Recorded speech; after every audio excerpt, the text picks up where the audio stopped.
Cara, primeiramente eu queria muito te agradecer, tá? Porque eu te achei, eu fui fazer um curso no Rio de Janeiro, fiz esse curso, é um curso de Sim, um professor austríaco, é um curso de trauma, né? Teoria, poli, teoria eu vou polivagal, devagar. muito legal, curso muito bom. E aí eu comecei a buscar, interessei demais por isso, comecei a estudar isso mais a fundo. Encontrei você e o Paulo Suliani, que é outra raridade. O Paulo, o querido Paulo, e vi uma live sua, fiquei encantado, cara. Vi uma live também da Liana Neto. Aí eu peguei e falei assim, eu tenho que me aproximar de alguma forma desse povo, eu tenho que trazer esse pessoal para o meu público, né? Então foi assim que eu cheguei em você. Então eu já Legal. falei, aí eu comprei um livro do Paulo também, Suliani, e aí Sim, sim. falei para ele que eu quero fazer uma live com ele também e cheguei até você, né? Então eu estou muito feliz. Maravilha. Então eu queria muito agradecer a esse momento, tá, Léo? É um momento muito prazeroso para mim trazer você para o meu público aqui, para o meu perfil, para a gente conversar. E você gosta do jeito que você fala, o jeito que você fala toca a minha alma e eu acho que vai tocar do pessoal aqui também. Acho que você tem o dom da palavra. Então, estou feliz, querido, te agradecer, porque eu sei que hoje era um dia seu, né? E você está aqui falando comigo. Então, para mim é uma honra. Obrigado, viu, querido? É uma grande honra. Obrigado, Maurício. Obrigado. É uma alegria estar aqui. Eu já estava ouvindo também seus vídeos. E eu acho que o nosso trabalho tem muita sinergia, né? Tem muita coisa aí que eu acredito muito quando duas coisas diferentes se aproximam, né? Não precisam ser opostas, não. Mas geralmente com diferenças, com visões de mundo que são da mesma coisa de formas diferentes. Então, quando isso se junta, isso cria complexidade e as coisas ficam ainda muito mais interessantes. Então, eu acho que é isso que vai surgir da nossa conversa aqui hoje. Que legal, Léo. Que legal. Você é baiano, Léo? Você está na Bahia? Sou baiano de Salvador, nascido e criado. Eu moro hoje no litoral norte da Bahia, a 140 quilômetros de Salvador, meio do caminho entre Salvador e Aracaju, que é a próxima capital. Mas tenho apartamento aqui em Salvador e venho muito para cá. Hoje eu estou em Salvador porque não dá para não estar aqui nessa época do ano, que a gente tem a festa de Iemanjá, agora dia 2 de fevereiro. Eu moro dentro da festa praticamente, então eu sempre estou por aqui. Que show, Léo. Ô, Léo, eu já falei sobre o seu currículo aqui, né? Eu fiz um post sobre você, sobre a sua ação e interação na parte sistêmica. Você é formado em psicotrauma. Eu começo meu curso agora em fevereiro de psicotrauma. Olha que legal, estou bem feliz, né? Estou bem feliz. E inspiração de... E eu queria perguntar já direto ao ponto para vocês, Léo. Hoje o tema, então apresentei teu currículo. Eu queria que você falasse um pouquinho de você, dessa caminhada sua, falasse aí brevemente, para que as pessoas do meu público já tem gente já seu aqui, tá, comigo. Mas assim, mas para que meu público começasse a te entender. Quem é o Léo, Léo? Eu quando as pessoas perguntam quem eu sou, assim, na bucha, como você me perguntou, eu respondo assim, eu sou o resultado de todas as minhas experiências. Essa é a nossa resposta mais filosófica, né? Muito bom. Na prática, eu sou, antes de tudo, um professor, né? Quando você fala para mim que eu tenho um dom da palavra, eu agradeço.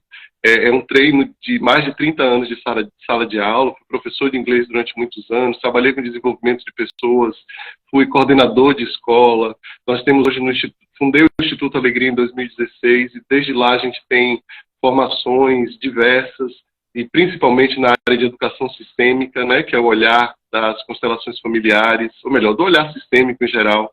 Você me ouve? Porque a sua imagem está parando um pouquinho.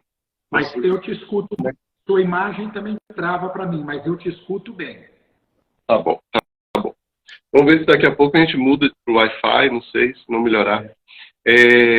E a gente tem uma formação em educação sistêmica, então eu faço todo um trabalho com formação de professores, esse é a minha grande cachaça, né? Gosto muito dessa área do autoconhecimento, agora ensinar professor, ajudar professor, essa área da educação é a área que eu tenho vivido durante toda a minha vida mesmo. Eu nasci dentro de uma escola, inclusive minha mãe é dona de uma escola.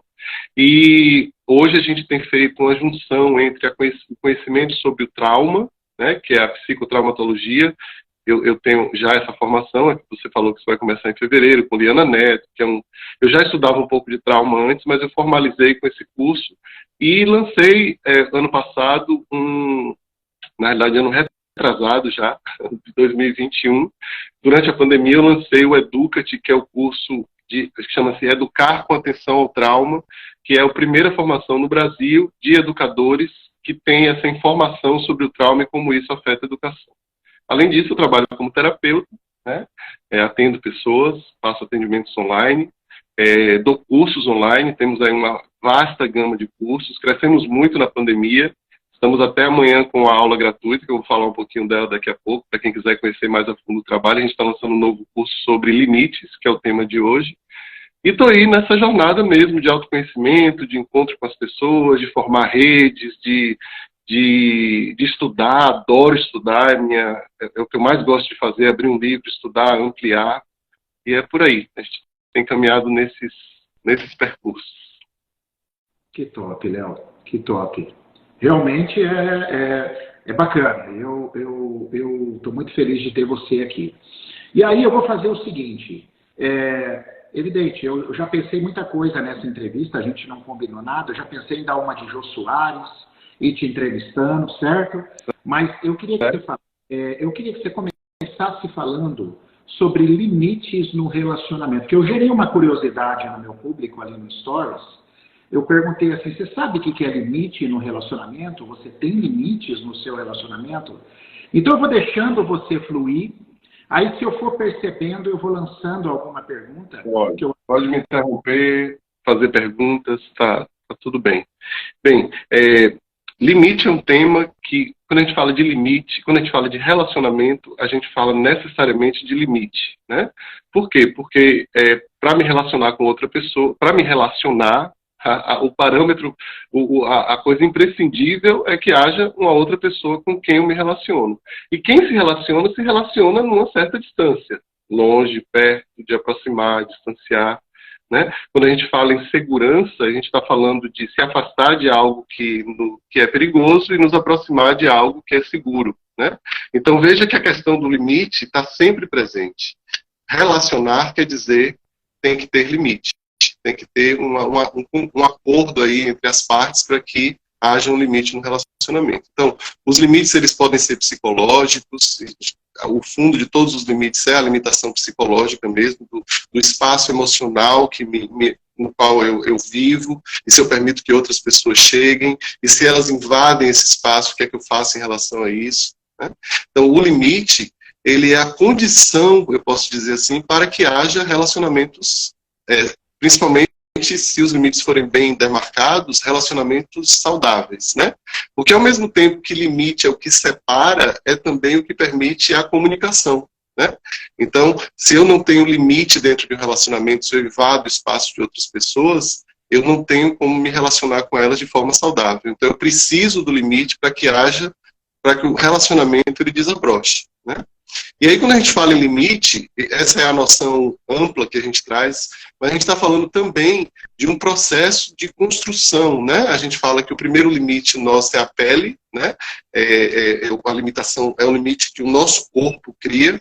Um abuso, eu estava vendo um vídeo seu hoje, que você falava sobre abuso sexual, não sendo apenas uma penetração, mas um toque numa criança quando esse toque ele é sentido como uma invasão, né, pelo corpo, o corpo percebe como uma invasão, a gente pode dizer que há um importante de limite. Então, toda violidade é uma invasão do limite do outro, seja a pele, seja uma cerca, literalmente uma cerca ao redor de uma casa, seja uma parede, seja um espaço mental, né? Por exemplo, eu tenho as minhas crenças e quando eu estou numa interlocução e uma pessoa tenta violentamente me convencer a pensar como ela pensa, isso é uma invasão de um limite mental, um limite cognitivo, né? Então a gente vai ter aí diversos tipos de limites e variações dentro desses tipos, né? Vão ter pessoas que têm limites mais porosos, né? Vão ter pessoas que têm limites mais rígidos, e tem pessoas, como nós aqui, estamos buscando construir isso, que é o limite saudável, né? Eu gosto de pensar na célula. A célula, você é da área de biologia, estuda isso, você certamente sabe que o cérebro da célula não é o núcleo, né? Isso está provado que o cérebro da célula é a membrana plasmática. Qual é a inteligência principal dessa membrana plasmática? É exatamente ser permeável o suficiente para permitir que nutrientes cheguem até a célula, permeável e seletiva. Olha que inteligência maravilhosa. Ela é permeável, mas ela seleciona o que ela permite que entre, se ela estiver saudável, né? E também é impermeável o suficiente para não deixar que... esqueci o nome do líquido lá dentro da célula, a gente aprende isso na escola.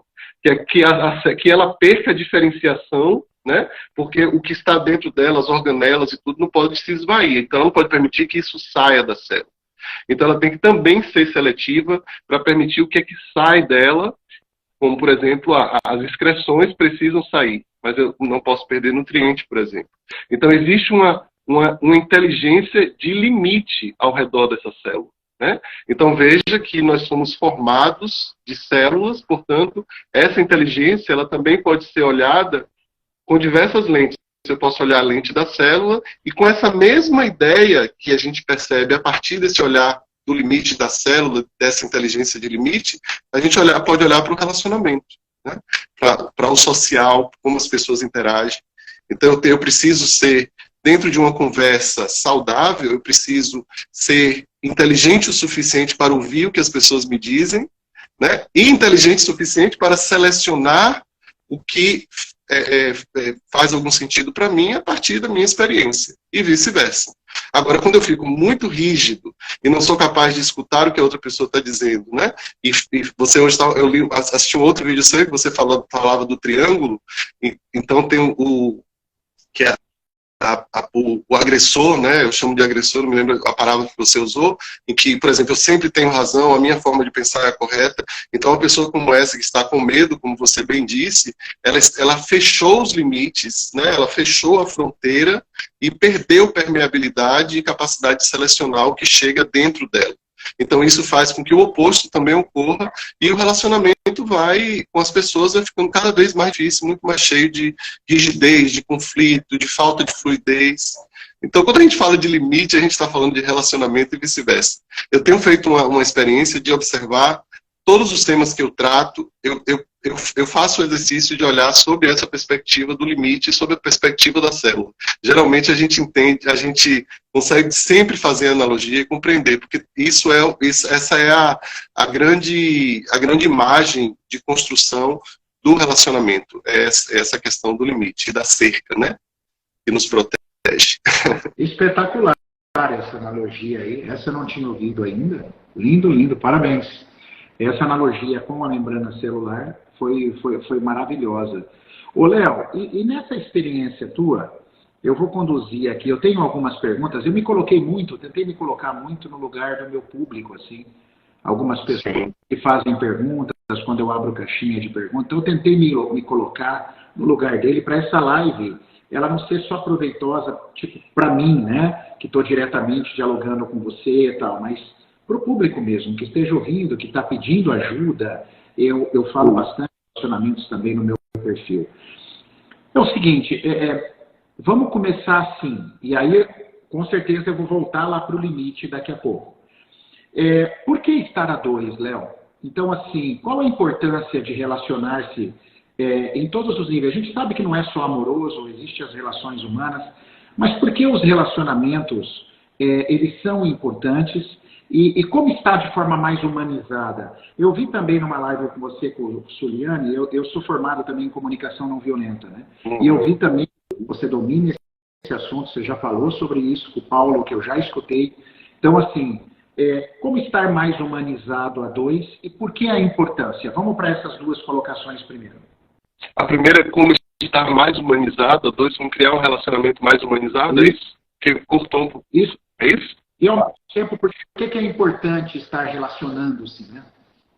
Certo.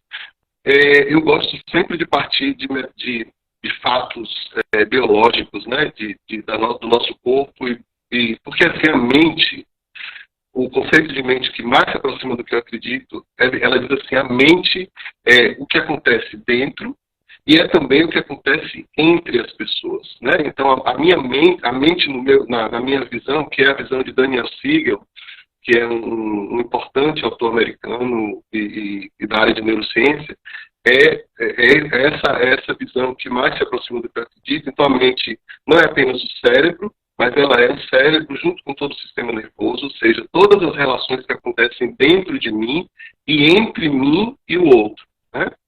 Uma premissa básica para que a gente sobreviva no mundo é se relacionar. Por quê? Porque o cérebro é relacional, né? O cérebro é um órgão social. É um órgão que muda, e isso se chama neuroplasticidade, né? O cérebro vai mudando a partir das nossas experiências, né? Então, essas experiências são necessariamente, precisam ser experiências relacionais, né? E por que eu estou dizendo isso? E qual é a maior constatação que a gente pode ter a esse respeito quando a gente olha o mundo ao nosso redor e como nós, mamíferos, né, viemos ao mundo e sobrevivemos até aqui? Porque o mamífero, ele precisa da mãe, ele precisa do relacionamento. E quando se trata do bebê humano, o bebê humano ele vem apenas, ele é um mamífero que nasce menos capaz de sobreviver por si só. É o que nasce e que tem um período de desenvolvimento mais prolongado. Não sei se você tem essa informação, mas o nosso cérebro, ele de fato ganha todas as estruturas, né? Ele continua se desenvolvendo, mas ganha maturidade, vamos dizer assim, estruturalmente, aos 25, 26 anos de idade. Então, o bebê humano, ele precisa de 26 anos de idade para ter um cérebro maduro. Você vê um potro nascendo em algumas horas, talvez, não sou das fazendas, mas deve ser em pouco tempo, o potrinho se levanta e ele já está se movimentando e já está mamando. O bebê humano, ele precisa de um ano e meio, por aí, para que a gente possa se levantar, né? A linguagem, enfim, tudo mais. Então, todo esse desenvolvimento, ele só é possível porque existe relacionamento, né? Um bebê que não é tocado pela mãe, um bebê que vive isolado, ele morre, né? Se ele não foi tocado pela mãe e tiver outros relacionamentos, ele sobrevive, mas sobrevive mal, né? Aí vem o que a gente chama de um trauma de desenvolvimento, né? E muitos de nós vivemos isso de alguma maneira. E foi a forma como nós nos relacionamos com os nossos cuidadores, a forma como eles nos enxergaram as nossas necessidades e puderam, de alguma forma, vir ao encontro do que a gente precisava, com o que a gente precisava em tempo hábil, durante o número de vezes suficiente que a gente possa construir aí um vínculo seguro. Todas essas fases de desenvolvimento, elas puderam também vir junto com esse entrosamento saudável, né? Então você vê claramente a diferença entre uma criança de 3 anos de idade, que teve os pais presentes, que brincaram com ela, que se relacionaram com ela, que trocaram olhar, que tocaram, que colocaram no corpo, que criaram experiências de aprendizagem naturais dentro de casa, que falaram com ela, que ouviram o que ela estava dizendo. E você olha uma criança de 3 anos que cresceu, por exemplo, num orfanato, com outras 30 crianças e 5 cuidadoras, fazendo o que elas davam conta de fazer ali. Você vê claramente o que é que acontece, não só com essa criança de 3 anos, mas se você fizer um acompanhamento longitudinal e observar o que vai acontecer com ela aos 30, você vai ver que a forma dela se relacionar, não só com o mundo, porque esse tipo de relacionamento, o que a gente teve com os nossos cuidadores, ele vai determinar principalmente a forma como nós nos relacionamos com nós mesmos, né? Que é o primeiro relacionamento, para que eu possa, então, ir para o mundo, né? Então, a gente precisa se relacionar. Quando a gente fala especificamente de um relacionamento a dois, um relacionamento de casal, eu enxergo o relacionamento de casal dentro de todo esse contexto que eu acabei de explicar, que vale para qualquer tipo de relacionamento, mas o relacionamento de casal é um encontro. Eu já ouvi um autor dizer isso, eu relativizo isso um pouco, mas assim, foi bem impactante.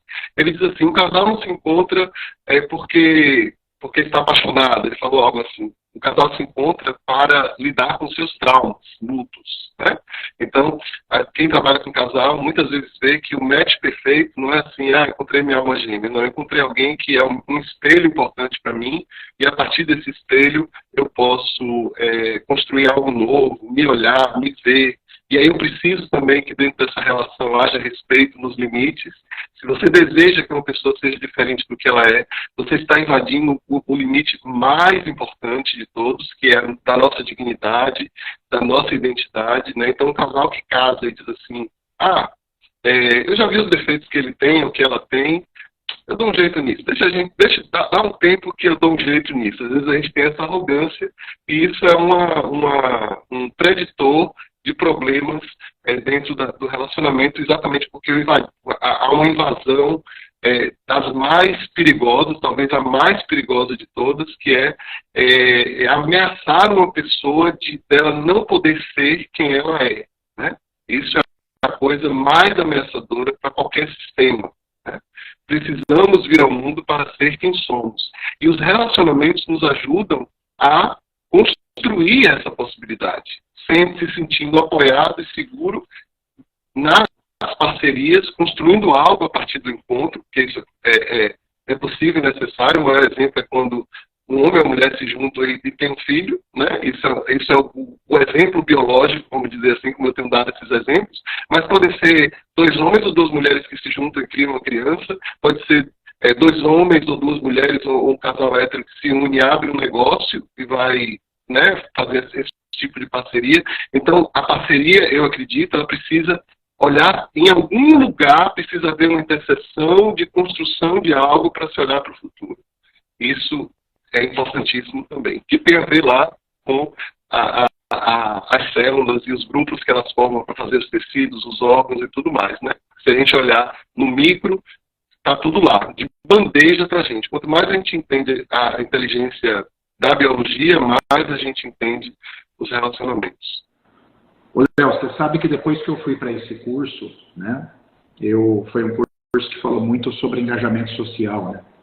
E aí eu entendi, eu sou fisiologista, então aí a gente estudou bastante lá sobre o nervo vago, né, ou pneumogasto, par de nervo craniano. E ali a gente percebeu a importância dele, a importância do engajamento social, o bom as relações para a corregulação dele, né, diante dos aspectos de traumatização. Eu fiquei muito impressionado com isso. Foi uma coisa que me tocou profundamente. Você tem uma ideia, Léo? Eu, na volta, eu fiquei tão impressionado, eu fui de carro, eu peguei um tiroteio na linha vermelha, todo mundo correndo para debaixo dos ônibus, e eu fiquei dentro do carro, cara, meditando sobre a vida. Fiquei sentado lá, porque eu saí da casinha, pra você ter uma ideia. Você estava no vago. Você estava no vago. Segurança. Eu estava no vago. Cara, mexeu assim, me tocou profundamente, foi um negócio lindo, lindo, lindo. Mexeu com alguns aspectos da minha vida, até hoje, sabe?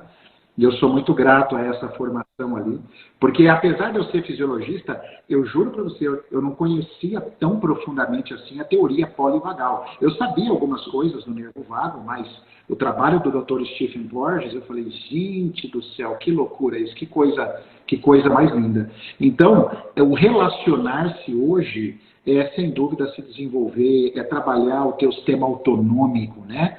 Permitir que ele se regule, que a gente cresça, que a gente evolui. Acho que você colocou muito bem. Ô, Léo, responsabilidade afetiva e limite nos relacionamentos. Léo, fala um pouquinho disso. Eu sei que não tem receita de bolo, mas quem está ouvindo aí, Léo, o que a gente pode começar a seguir, prestar atenção, o casalzinho que está te ouvindo aí, nos ouvindo, falar, cara, onde eu posso... Você já deu uma pista aí, aquela pessoa que quer transformar o outro naquilo que ela quer, então, grave, isso é muito ruim. Mas tem algum caminho, Léo? Tem alguma coisa a observar? Vamos usar o exemplo da teoria polivagal na prática, né? Vou aproveitar e fazer um link entre o que você está falando. A gente pode falar de relacionamentos sob várias óticas, né? Várias óticas. A abordagem sistêmica traz um olhar interessantíssimo. A teoria polivagal, traz essa revelação, né? Algo que a gente já sabia, mas que é revelador, de que nós estamos o tempo todo emitindo sinais de aproxime-se de mim, ou melhor, estamos emitindo sinais que a outra pessoa percebe como é seguro se aproximar de Léo ou é ameaçador, eu vou me afastar de Léo. O que faz isso é o nosso sistema de engajamento social, que é a conexão que existe entre um nervo importantíssimo do nosso sistema nervoso, é o maior de todos, e outros nervos que, por exemplo, fazem com que o meu olhar fique assim, com que minha voz tenha uma entonação ou um tom, né, que ajude a gente se engajar melhor, porque se eu falo assim com você, você se assusta, mas se eu uso uma melodia na voz, uma certa prosódia, isso muda. Algo aqui no meu ouvido também vai acontecer, que vai regular a forma, os sons que eu sou capaz de ouvir. Então isso, se você passa a ter esse conhecimento dentro de um relacionamento afetivo, porque o que é que provoca as brigas do relacionamento, né? O que é que provoca os grandes confrontos? Você está me ameaçando e eu vou me proteger dessa ameaça. Perfeito. A gente costuma dizer e a gente quer acreditar que você brigou com seu marido hoje de manhã porque ele largou a meia no chão. Mas, na realidade, a briga só aconteceu porque quando você mencionou a meia no chão, né, você disse uma coisa, às vezes com um tom de voz que é captado pelo outro através de um sistema inconsciente.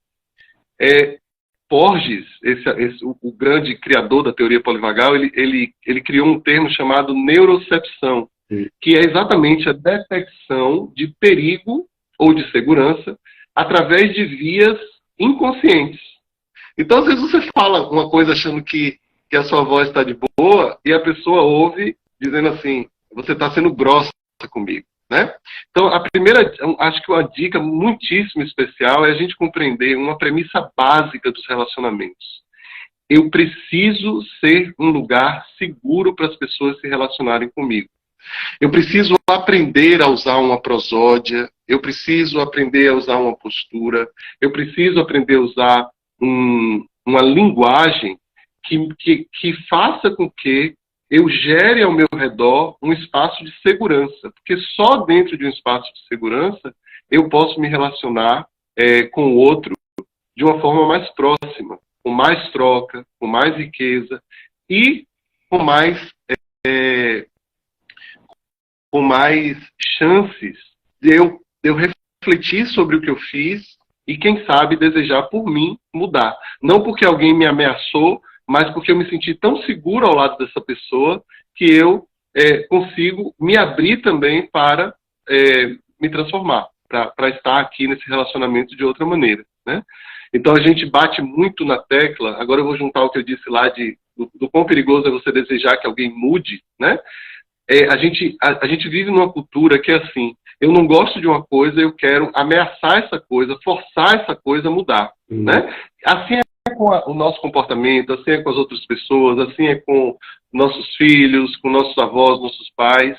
A gente não sabe que antes da gente... Não tem nada de errado você querer ter um relacionamento melhor com as pessoas e até idealizar um pouquinho, beleza. Mas use as ferramentas certas. Se você quer que uma pessoa melhorar um relacionamento com uma pessoa, em primeiro lugar, ofereça a ela aquilo que você deseja que ela estivesse oferecendo a você, na medida do possível. Leve isso como uma regra.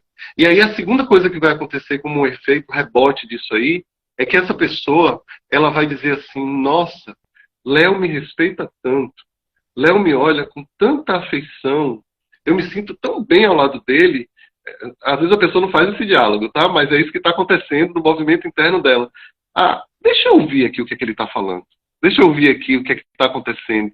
Deixa eu observar o comportamento dele, me espelhar nisso. Porque eu me sinto bem assim, nossa. Aí você vai se abrindo para você fazer de uma maneira diferente do que você fazia antes, né? Essa é a chave para que os relacionamentos eles tenham sucesso. E ter sucesso no relacionamento não significa que você não briga, que você não fica puto com a pessoa, que você não pensa em terminar. Significa apenas que você lida com essas rupturas e você consegue, depois das rupturas, fazer uma reconciliação, né? Bert Hellinger, das constelações familiares, ele tinha uma frase que eu acho muitíssimo interessante, ele diz assim: dentro de um relacionamento de casal, você tem que perdoar uma pessoa pelo menos 10 vezes por dia.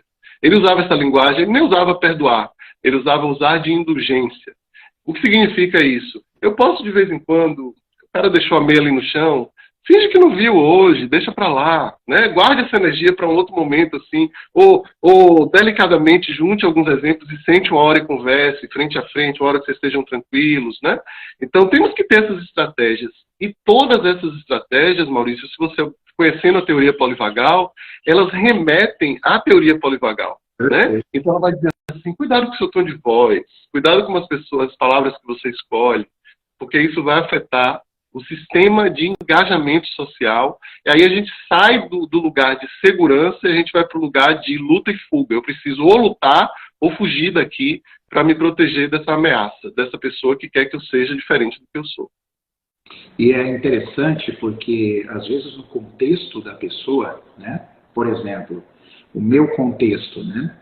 Eu venho de uma descendência, meu avô veio do Líbano, você entende? Então, numa época de muita paz, né? Ironicamente falando. Então, você vê, meu avô veio de lá. Então, assim, eu já tenho uma tendência natural a me sentir... Isso hoje está mais trabalhado, isso em mim está bem trabalhado.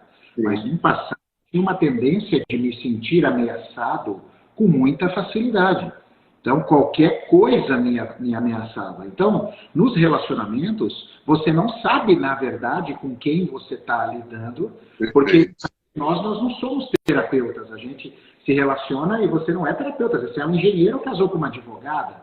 Então, vocês não têm esse conteúdo, certo? Mas, às vezes, você tem uma história traumática de traumatização na sua própria infância, ou sistemicamente uma carga, onde você já pode se sentir ameaçado de uma forma com muita facilidade, né? Aí você pega o outro que não utiliza de uma boa comunicação, né, que não tem um bom diálogo, então esse relacionamento ele vai entrar em pé de guerra. Aí a gente escuta sempre aquelas coisas, né, Léo?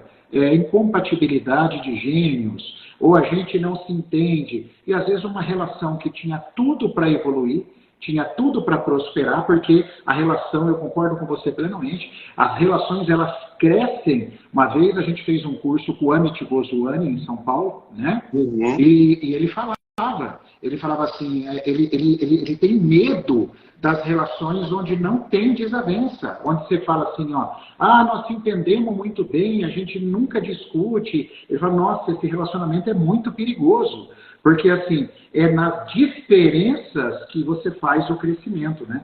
Então, isso da gente comer. Mas aí é o que eu bato sempre no meu perfil, eu queria te escutar um pouco, Léo.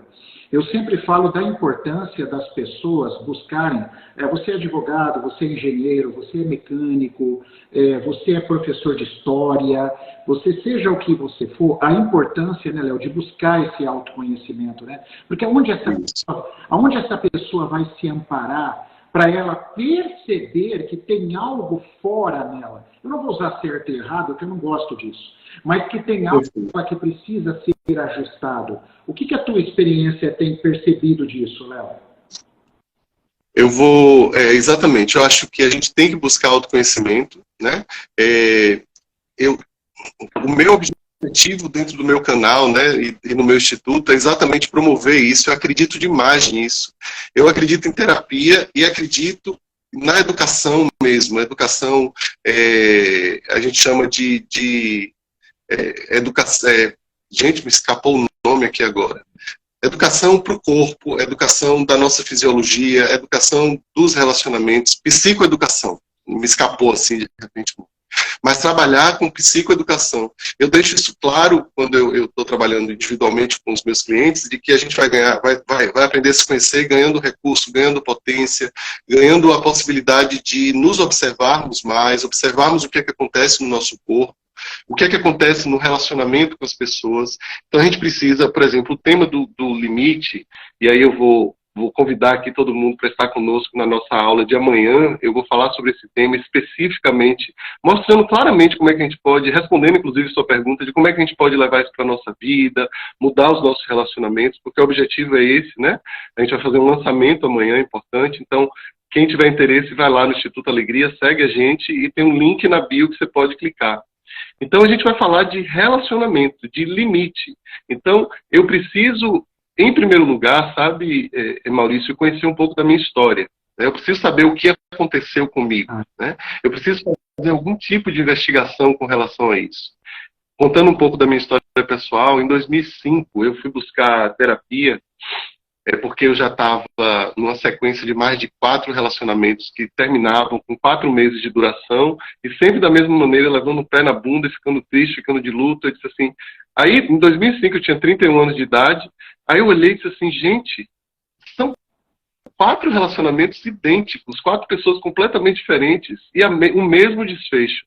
Aí eu fiz caiu aquela grande eureka, né? Que é isso que a gente está fazendo aqui, ajudando as pessoas.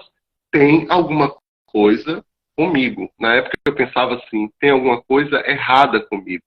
Hoje, isso há 17 anos atrás. Hoje eu já não faço mais essa pergunta para ninguém. Você falou até disso, do certo e errado.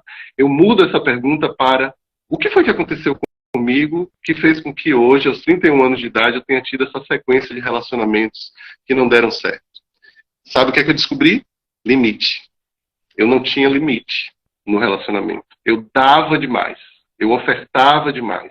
A minha carência, por causa da minha história, dos meus primeiros relacionamentos lá atrás, que a gente falou com os meus cuidadores, fez com que eu encontrasse uma pessoa e imediatamente idealizasse essa pessoa, imaginasse que ela podia ser a grande resposta para tudo. E para eu garantir que a pessoa permanecesse na minha vida, eu oferecia. Eu invadia o limite do outro e invadia o meu próprio limite do que eu dava conta de dar, porque às vezes eu estava dando coisa que estava para além do que era naturalmente vindo de mim, né? Então eu fazia isso para me manter no relacionamento e obviamente a outra pessoa se sentia invadida, se sentia estranho, né? O que é isso? Eu nunca tive isso na minha vida, que cara estranho, deixa eu dar um pé na bunda dele, deixa eu ir embora, né? Até que eu fui percebendo, e aí foi a grande pergunta, né? Qual a minha, hoje é uma pergunta que faz sentido também, qual a minha responsabilidade nisso tudo, né? Se eu estou tendo muita dificuldade nas relações, não precisa nem ser um problema em série, né? Como foi o meu lá atrás, em 2005, se isso está acontecendo, eu com certeza tenho alguma coisa a ver com isso. Não sozinho, porque um relacionamento é sempre... Claro. É o que acontece com o outro e como o outro devolve, né? Mas nós sempre temos uma responsabilidade nisso. Eu trabalho muito com professor, né? E quando os professores... Eu fui coordenador de uma escola grande aqui, então isso acontecia diariamente comigo. Quando eles chegavam com algum tipo de reclamação em relação aos alunos, ou algum tipo de angústia com algo que estava acontecendo com o pai, ou de aluno, alguma coisa profissional mesmo ali do contexto, eu perguntava, o que é que você tem a ver com isso? O que é que você está fazendo, você não está fazendo? Ah, Léo, quer dizer que a gente vem para cá e você ainda dá uma porrada na gente, a gente está mal? Não estou dando porrada nenhuma. Muito pelo contrário, eu estou ajudando você, através de uma reflexão, perceber o que é que você pode fazer em relação a isso. Porque se você ficar apontando para o problema do aluno, você não pode mudar o aluno, mas você pode fazer uma autorreflexão e passar a agir de uma outra maneira. Tinha professores que diziam assim, ó, eu já sei que você vai mandar pensar, mas por favor me ouça, beleza. Terminada a conversa, ela diz, eu sei minha tarefa de casa, amanhã eu vou voltar aqui com você e vou te dizer qual é a minha responsabilidade nisso. Uma vez a professora disse assim, eu sei qual foi minha responsabilidade, Léo, com aquele embate que eu tive com uma aluna de 14 anos de idade, que chegava na minha sala de aula e se comportava como se eu nem estivesse ali. Eu lembrei da minha própria história, quando eu ia para a aula e detestava porque minha mãe me forçava a fazer isso. E aí, quando eu vi essa aluna, eu acho que eu vi um pouco de mim, e aí eu entrei na idade dela e bati de frente. Aí ela respira, aliviada, e algo acontece nesse processo, que não é imediato, mas é uma nova perspectiva. Opa, tem algo em mim que eu preciso olhar para que o relacionamento com a outra pessoa possa mudar, né? Isso é possível. Isso aí vale para qualquer contexto. Escola, contexto amoroso, contexto com chefe, e tudo. Se você pensar bem nisso, é lindo e muito profundo, né? É muito profundo. Que, aliás, isso, olha a beleza disso, olha a profundidade disso. Isso é a grande diferença. Hoje, o que eu percebo em consultório também, eu atendo bastante aqui. O que eu percebo hoje? O que é uma queixa dos relacionamentos? Eu acho que você vai concordar comigo. É uma queixa dos relacionamentos meio geral. As pessoas, você ouve isso aqui, ó. Ele não assume os erros que ele faz. Ele não assume o que ele faz. Para ele tem que estar sempre certo. Ele não assume os erros. Tem um pouquinho daquele triângulo dramático do perseguidor, do agressor lá, né? Então, por quê? Porque quando você pega a tua responsabilidade, é a hora que você se afiniza com o reconhecimento. Porque a hora que você para e pensa, fala assim, cara, qual a minha responsabilidade nisso? Nossa, eu vacilei, ó, eu também fiz isso, ou eu carrego isso, é a oportunidade que eu tenho de evoluir, porque eu passo a ter, vamos dizer assim, a humildade, vamos usar essa palavra, de reconhecer aquilo que em mim precisa evoluir. Porque o próprio Bert falava, se você não tem nada, se você não faz nada errado e nada é de sua responsabilidade, então você é o perfeito. E o perfeito já não tem mais como evoluir, porque você é... E desculpa, se você é perfeito, você não pertence à natureza humana, porque a natureza humana é da imperfeição. Somos comuns, incompletos e imperfeitos. Então, eu acho isso que você acabou de falar de uma profundidade tão linda, pessoal, porque se a gente passa a pegar a nossa responsabilidade, nós temos a oportunidade com aquilo que eu acredito ser um dos pilares mais incríveis da evolução, que é o reconhecimento, que é a capacidade que eu tenho de olhar e falar, pera um pouquinho, igual o Léo, igual eu atrás, pensa, coitada da minha mulher, Léo, você imagina como que eu falava com ela, Léo, né? Como que eu me expressava com ela há um tempo atrás, né? De uma forma, nós estamos juntos até hoje, graças a Deus, ela me aguentou, ela foi, acho que eu fui um espelho importante para a evolução dela, estamos sendo um para o outro, mas cara, eu só comecei a mudar a hora que bateu a ficha igual a você, eu falei, cara, tem alguma... Só que eu também pensei na época no errado, né? Cara, tem alguma coisa errada comigo, a gente costuma falar isso, né? Hoje eu também sei isso. Mas, Léo, é maravilhoso, né, cara? Esse tipo de dinâmica, eu acho linda isso, né? Eu acho lindo isso, esse encontro com a nossa responsabilidade afetiva, as nossas responsabilidades, os nossos atos. Com certeza, com certeza. Isso é o que faz com que a gente, inclusive, entre num ciclo virtuoso de ruptura e reparo, né? Porque um relacionamento, quando a gente estuda um pouco de trauma, de desenvolvimento, hoje a ciência sabe, as mamães e os papais que estão aqui com filhos pequenos, quando vocês ouvem aquelas palestras assim, e eu sei que eu me comunico muito com pais e mães, né? A gente conversa muito, eu tenho cursos para pais e mães. Quando a gente fala de limite, a gente fala de limite com os filhos também, que é um tema importantíssimo. Mas muitos pais e muitas mães chegam assim, se eu soubesse disso antes, ou assim, meio que se sentindo culpados porque não tinham esse conhecimento, né? Que a gente vai passando e ajudando. Aí hoje eu tenho uma informação que vale para todo tipo de relacionamento, mas vamos lá no berço para entender melhor o que acontece hoje na nossa atualidade.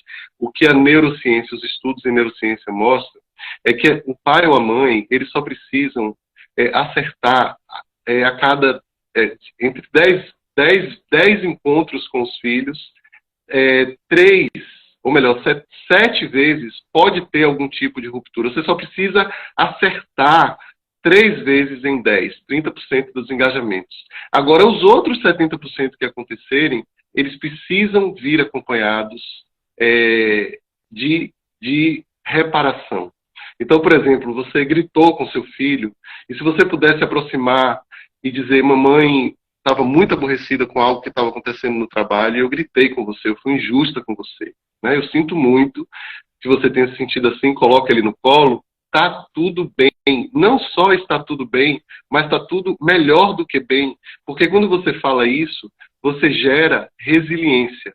Você gera um entendimento de que na vida nós vamos ter conflitos, vamos ter momentos em que alguém vai perder a cabeça, mas a reconciliação, ela vem, é possível. Então eu posso me jogar no mundo e eu posso errar, eu posso arriscar, eu posso me tornar mais livre no relacionamento com o outro, Não apenas porque eu sei que eu posso pedir desculpa depois, porque não é assim, não é esse pensamento simplista, mas porque eu vim de um relacionamento em que eu também me sentia respeitado quando eu promovia as minhas rupturas. Eu aprendi com os meus cuidadores que as rupturas existem, que elas não são fim, mas elas podem fortalecer o nosso vínculo. Então, quando eu vou para olha que coisa maravilhosa você ir para um relacionamento de casal em que você pode pedir desculpas, sem no entanto, se sentir rebaixado por isso, e você pode estar aberto para ouvir a desculpa do outro, o pedido de desculpa, de eu sinto muito, do outro. Né? Você está disposto a romper, né? Ou melhor, você está disposto a viver de maneira que as rupturas façam parte da sua existência, porque você também sabe reconciliar. Aí você vê pessoas que brigam e nunca mais se falam, né? Porque a gente perdeu isso um pouco, né? A gente ficou muito preso na ruptura, porque hoje, se você me permite contar uma historinha, hoje eu estava andando com a minha cachorra aqui, foi aqui brevemente aqui, desci com ela 10 minutos, e aí veio um menininho e se aproximou da cachorra e ficou brincando, e a mãe permitiu. E eu estava um pouco preocupado, porque ela estava agitada, ela sem querer bateu nele, ele caiu no chão, e ele ficou muito assustado. Aí a mãe, quando se aproximou dele, falou assim, tá tudo bem, não, tá tudo bem. E ele olhava para a mãe e dizia assim, o cachorro, au au. E a mãe olhava e dizia assim, olhando para mim, dizendo, não se preocupe não, ele tem um cachorro também, e isso acontece o tempo todo, é por isso que ele se aproximou da sua, porque ele está de boa. Aí eu fiquei, Maurício, numa situação assim, porque eu consegui ler o que o menino estava dizendo. Na realidade, ele estava dizendo assim, mamãe, não importa se eu já vivi isso milhões de vezes, eu quero seu abraço, porque eu estou assustado. E ele estava assustado. E ele estava dizendo à mãe que ele... E ele olhava para a mãe. A primeira coisa que ele fez foi abrir o braço e pedir colo, porque criança, ele tinha devia ter no máximo 2 anos, crianças não conseguem regular suas emoções sozinhas. Elas precisam de um adulto para fazer isso. Né? Então ele pediu, mas a mãe não conseguiu fazer a leitura. A mãe pediu mais desculpas a mim, a mãe me regulou mais do que regulou o próprio filho, porque ela simplesmente levou em conta algo que estava na experiência dela. Ela não conseguiu ver o que o menino precisava naquele momento, que era apenas um reconhecimento. Eu consegui falar um pouquinho para ele assim, você está assustado, né? Você está com medo. Mas ela não abriu espaço para isso. Ela ficava justificando, ela não entrou em sintonia com o que aquele garotinho precisava. Então, se isso não acontece, essa história exatamente para a gente falar sobre essa ruptura, ali houve uma ruptura, mas a mãe não percebeu que houve uma ruptura, então ela não pôde ir para o próximo passo, que é fazer o reparo. Né? Ela não percebeu que houve ruptura, simplesmente porque na história de vida dela, ela viveu essa ruptura diversas vezes, e isso nunca foi nomeado pelos cuidadores dela como uma ruptura. Então ela não reconhece quando há uma ruptura no relacionamento dela com o filho. E aí voltamos ao autoconhecimento. Se ela... alguns anos atrás, eu olharia esse menino chorando e, para mim, ia passar batido. A mãe está certíssima, é isso. Hoje, eu consigo entrar em sintonia com a dor dele, não só porque eu tive essa dor também, né? Muitos de nós tivemos, mas por causa desses diálogos, por causa de terapia e de tudo mais que a gente vai fazendo. Mas, papais, mamães, fiquem atentos ao que está acontecendo com seus filhos, principalmente os mais pequenos, e lembrem disso.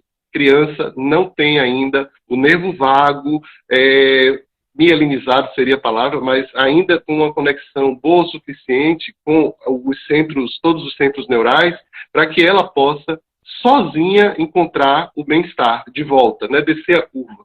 Então ela se assusta, e se o pai ou a mãe, um cuidador, não estiver lá para dar um apoio, ela vai continuar assustada. Se isso durar por muito tempo, ela pode, inclusive, criar os sintomas, né, como você fala, eu adorei hoje, as programações biológicas, né, começam a se instalar no corpo. Eu preciso me defender do mundo, e aí a gente vai para o mundo, se torna adulto, precisando se defender, sem entender seus próprios sentimentos, sem entender o que precisa, sem entender que está causando rupturas nos próprios relacionamentos agora, simplesmente porque não teve essa referência anterior. E há alguns casos mais graves, até os congelamentos, né, as dissociações.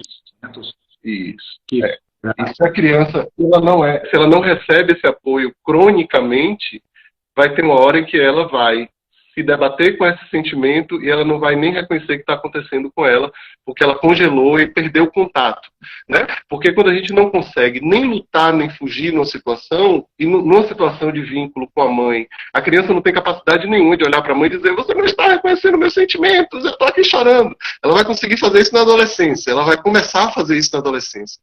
Mas nessa idade ele não tem como reconhecer isso. Então, se ele não reconhece isso, ele também não pode buscar regulação.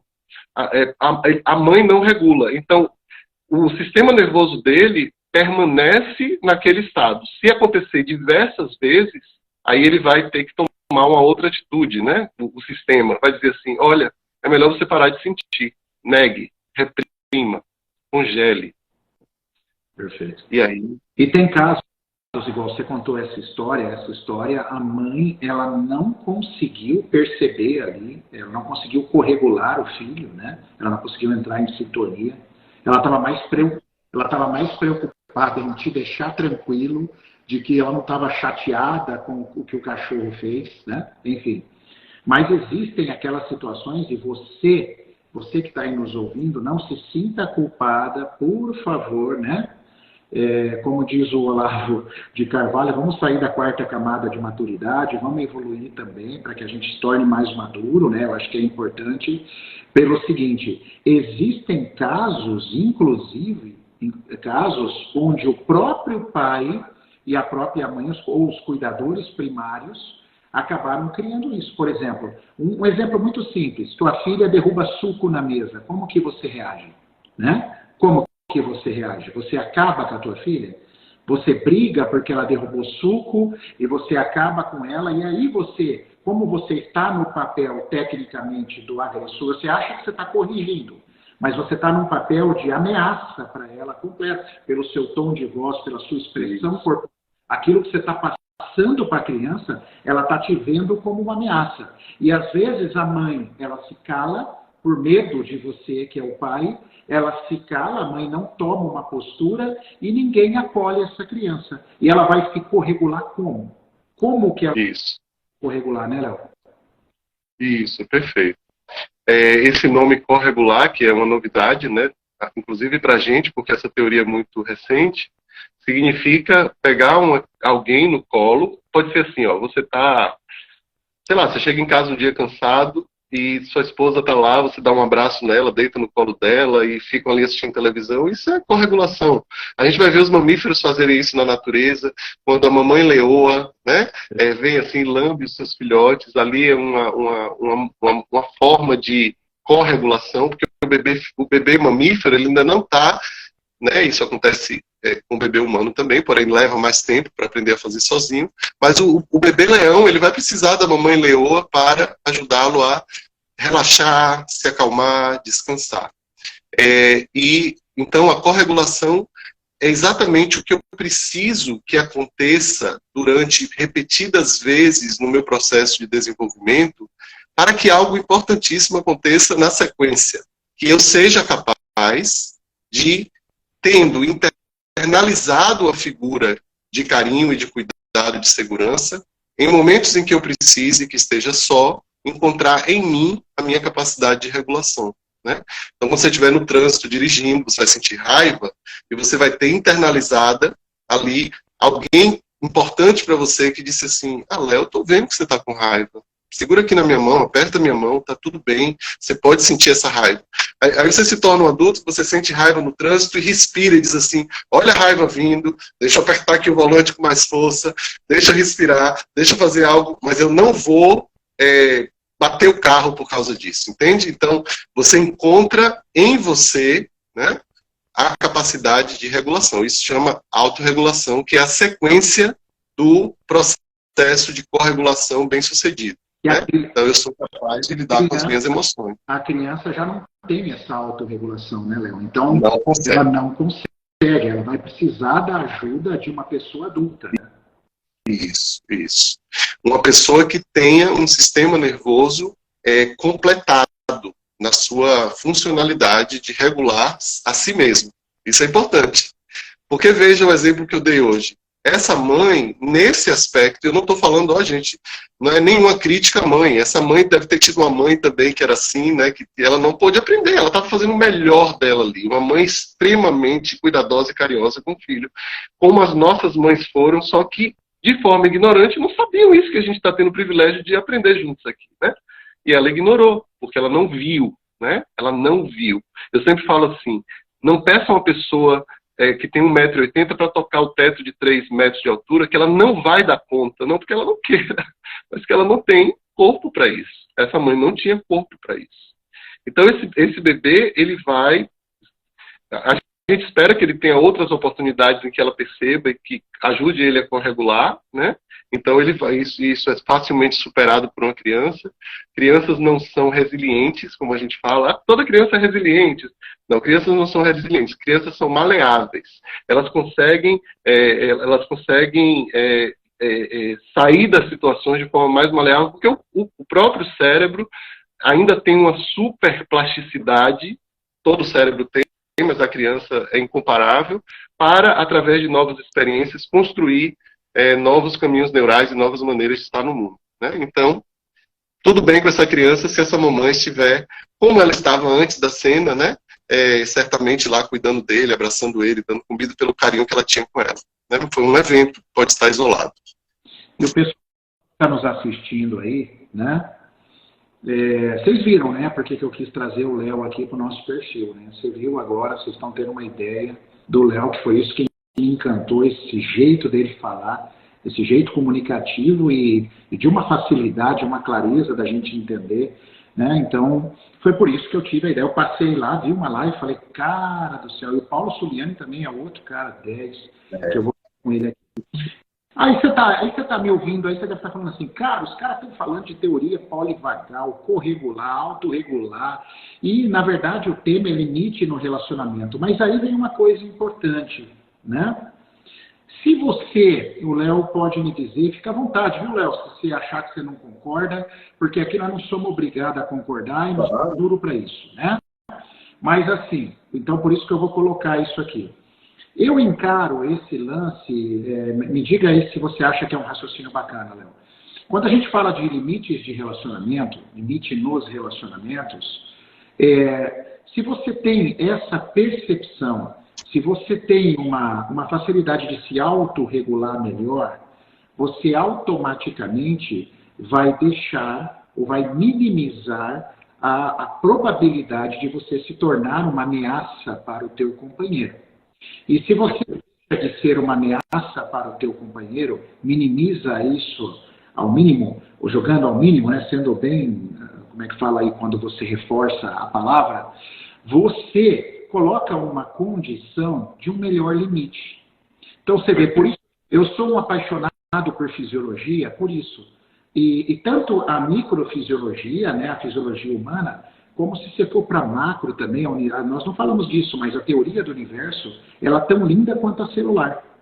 Se você entender como são criadas as estrelas, elas vêm da destruição das próprias estrelas, que geram poeira cósmica, gases, e aquilo fica as nebulosas. Vocês já ouviram falar de nebulosas? O que é a nebulosa?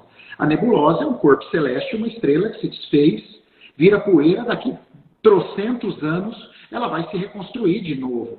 Cara, então isso traz um ensinamento para a gente tão lindo que tudo pode se desconstruir e se reconstruir. Mas veja, quando eu falo isso, então eu vou terminar meu relacionamento e vou começar um novo. Tudo bem, isso pode acontecer também. Mas o seu próprio relacionamento pode se desconstruir, uma ideia, uma cadeia de ideias, e se reconstruir dentro de uma própria relação. Porque as células nos ensinam isso, e o macrocosmo também nos ensinam isso. Isso é muito lindo. Às vezes a gente, como dizia o Raul Seixas, né?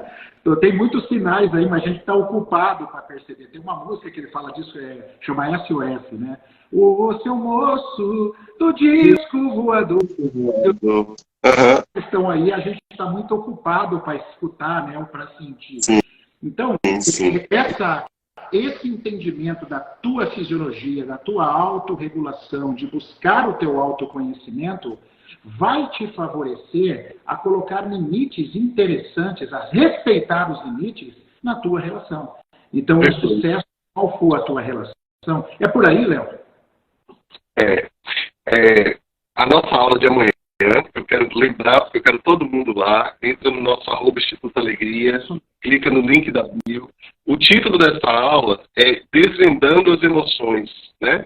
Como limites saudáveis podem promover o sucesso nos relacionamentos. Então, quando a gente fala em limite, eu estava dizendo no início, né, para quem estava aqui, a gente está falando de relacionamento e está falando de inteligência emocional. Pessoas que não conseguem regular suas próprias emoções, não conseguem... O que significa regular as emoções aqui, para a gente entender direitinho? Eu entendo, por exemplo, o que eu estou sentindo. Por incrível que pareça, a gente não tem vocabulário, não tem a percepção de dizer assim, eu estou com raiva, eu estou com medo, eu estou triste, eu estou levemente angustiado, eu estou profundamente angustiado. Esse é um dia difícil para mim. A gente não tem, muito de nós, você vai parar, e eu trabalho com pessoas o tempo todo falando sobre isso. O que você está sentindo no momento? Não sei. O que está acontecendo no seu corpo, nas suas sensações? Não sei. Então, como é que você pode construir? Então, como é que eu posso construir um relacionamento saudável se eu perdi o contato com o que está acontecendo comigo, no meu corpo? A gente acha, viu, Maurício, a gente que eu falo, culturalmente a gente acha que, a gente inclusive aprende na escola, o homem é um ser racional. Né? Essa é uma meia-verdade. O homem não é um ser apenas racional. Nós somos muito mais emocionais do que racionais. E isso, inclusive, se você vai olhar a nossa anatomia, 80% dos nervos que levam... 80% dos nervos do nosso sistema nervoso, que é essa plataforma do relacionamento, do sentir, das emoções, de me aproximar, de me afastar, 80% desses nervos, eles partem de baixo para cima. Perfeitamente. Vou repetir. 20% das suas decisões diárias são decisões que surgiram aqui. 80% delas são decisões que surgiram no seu intestino, nas suas vísceras, em outras partes do seu corpo. Então, quando você vai ali na loja e compra aquela bolsa, e você diz assim, eu preciso muito dessa bolsa, você dá todos os argumentos para você gastar uma nota lá, dividir no cartão e comprar a bolsa, e depois de um mês a bolsa fica no canto e você já não sabe mais o que você pensou, você comprou. Quando você comprou, você se deu argumentos racionais, se enganando de que aquela era uma decisão racional. Era uma decisão muito mais emocional, e a prova é que a bolsa ficou no canto lá e você não usa mais ela. Então, se eu fico dentro de uma visão restrita de que eu sou razão, e eu devo suprimir a emoção, porque a emoção estraga tudo, eu perco a chance de integrar tudo isso e aprender a lidar nos relacionamentos. Porque uma pessoa que está apenas acreditando que ela tendo essa visão de que ela é muito mais razão do que emoção, quando ela tiver um embate num relacionamento, ela não vai conseguir encontrar uma resposta clara, ela vai ficar completamente perdida. Então, é isso que a gente vai desvendar, né, na aula, ainda mais profundamente. Por que desvendar a emoção? Porque eu desvendando a emoção, encontrando e entendendo melhor como é que isso vai se formando, eu sou capaz de criar relacionamentos mais seguros, né? Porque eu me percebo, eu me regulo, né? Eu sou capaz de fazer as reparações quando há rupturas, eu olho para mim mesmo com compaixão. Isso significa aprender a se regular, significa olhar com compaixão. Eu estou vivendo um momento difícil, eu estou com raiva, eu fiz uma bobagem, falei o que não devia, eu fico com a voz que diz assim, tudo bem, cara, calma, eu fico ao seu lado, eu sou seu aliado. Ao invés daquele chicote que a gente usa, assim, você com raiva aí de novo, você está estragando tudo. Léo, você, poxa, que bobagem, você é maluco, né? Assim que a gente fica com a gente, né? E isso gera mais ameaça. E aí o sistema, ele fica travado. Então, também olhar de forma compassiva para as nossas emoções e ir construindo esse espaço mesmo, em que eu compreendo o que acontece dentro de mim, compreendo o que me faz me sentir assim ou assado, que recursos eu preciso para lidar com isso, quanto tempo eu fico naquele estado, que coisas fazem com que isso aconteça em mim, o que eu estou sentindo nesse momento, e por aí vai. Né? Então, essa questão emocional é fundamental. Ô, Léo, antigamente os caras me perguntavam, né, as pessoas me perguntavam, qual é a função do intestino? Eu falava assim, antigamente o intestino, é um órgão que absorve, que excreta, um órgão condutor, excretor. Hoje a resposta o intestino é o órgão mais sensorial do corpo. Você tem ideia que um dia, imaginar isso, que o órgão mais sensorial do corpo, nós temos a pele, evidente, um órgão enorme, o intestino está entre, vamos dizer assim, talvez um dos órgãos sensoriais do corpo. E foi graças ao trabalho do Stephen Porges, Peter Levine. O Peter Levine trabalha com experiência somática e hoje é o que eu acredito. Hoje eu não acredito num processo de reversão de uma traumatização se não houver uma experiência corporal, né? Se você trabalha só a mente, você tem 20% de melhora, tá? Agora, para você ter experiência, é exatamente você entrar dentro dessas emoções. E o Léo falou aí, eu estou escrevendo aqui, estou escrevendo, vou colocar aqui, porque eu queria muito que vocês participassem dessa aula, vai com ele amanhã, tá? Eu imagino como vai estar essa aula. Instituto Alegria, eu vou fixar aqui para que no meu entrar lá. O link está na bio, né, Léo? É isso aí? Entra no link da bio. Através do link da bio, a pessoa vai fazer a inscrição para o curso e vai receber um e-mail.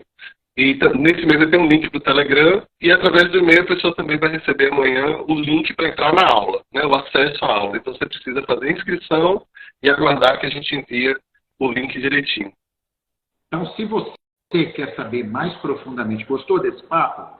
Quer saber muito mais aprofundado? Olha, já é amanhã, tá? Amanhã você já pode matar a tua curiosidade e tá aí no Instituto Alegria, que eu tive o prazer de conhecer esse grande cara, essa grande pessoa, um cara do bem, que está procurando também fazer o bem e nos proporcionar aquilo que a gente está buscando, que é o que eu também venho fazendo no perfil já há alguns anos, que é trazer o autoconhecimento, galera. Autoconhecimento gera autorresponsabilidade. Autorresponsabilidade gera um monte de outras coisas, gera mais regulação autonômica, gera probabilidades melhores dos seus relacionamentos irem adiante, porque você passa também a reconhecer a tua parte no processo, e por aí vai, né?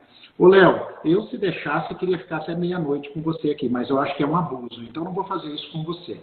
Então, vou te perguntar, se você, para você colocar suas últimas considerações, que mensagem você deixa aí nesse final? Por favor, querido. Te agradecer, Maurício, pelo convite, obrigado. Obrigado às pessoas que estão aqui conosco, obrigado também às pessoas que já me seguiram antes, né, que estão aqui, é uma alegria. A gente sempre tem, viu, gente, live. Na segunda-feira vocês podem assistir aqui com o Maurício e depois vão lá e assistam a minha live gravada. Para a gente ficar nesse meio termo aí, que as minhas lives ficam gravadas lá. Tem muito conteúdo lá, lives antigas, inclusive. Vão lá, explorem o canal. Quero agradecer essa oportunidade. Quem me conhece de perto sabe que eu não nego uma oportunidade de falar, né? Eu acredito que o meu propósito de vida é levar esse conhecimento para as pessoas, né? Sempre com o que ressoa em mim, com o que eu estou fazendo em mim em primeiro lugar. Eu espero que tenha ressoado em vocês. Estamos a serviço da vida, né? A serviço de uma sociedade melhor, de melhores relacionamentos.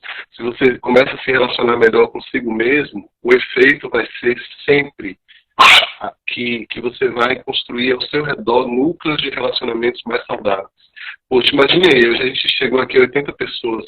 Imagine se cada um de nós aqui, desse público que veio e chegou aqui, sei lá, um número X, se cada um de nós começa a se responsabilizar pelas próprias emoções, pelos próprios limites, aprende, né? Isso é algo que dá para aprender, a gente vai ensinar isso. Como é que eu crio limites saudáveis? Como é que eu lido com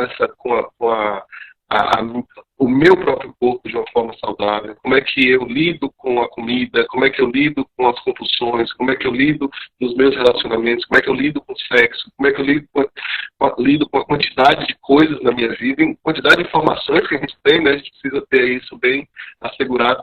Se eu faço isso, se eu cuido disso em mim, outro dia eu vi uma pessoa dizer assim, quem está cuidando de si não tem um minuto de folga por dia para ficar olhando a vida das outras pessoas, né? Então, ocupe-se de si. Claro que eu não estou dizendo que se feche em você, não é isso. Ocupe-se de si, sempre tendo em vista essa pergunta: o que é que eu preciso fazer em mim para que, ao chegar ao outro, eu tenha um relacionamento mais saudável? Tudo em prol do relacionamento, porque é isso que nos torna saudáveis, é isso que afasta as doenças, isso que dá bem-estar, saúde. Estarmos em vínculos seguros, em relacionamentos que nos levem para novos lugares, né? Eu acho que essa é a grande mensagem para a vida, pelo menos para mim, tem funcionado. Muito obrigado, Léo. Coração, fique em paz. E quem sabe, no futuro próximo, podemos fazer outros encontros, viu, Léo? Para mim.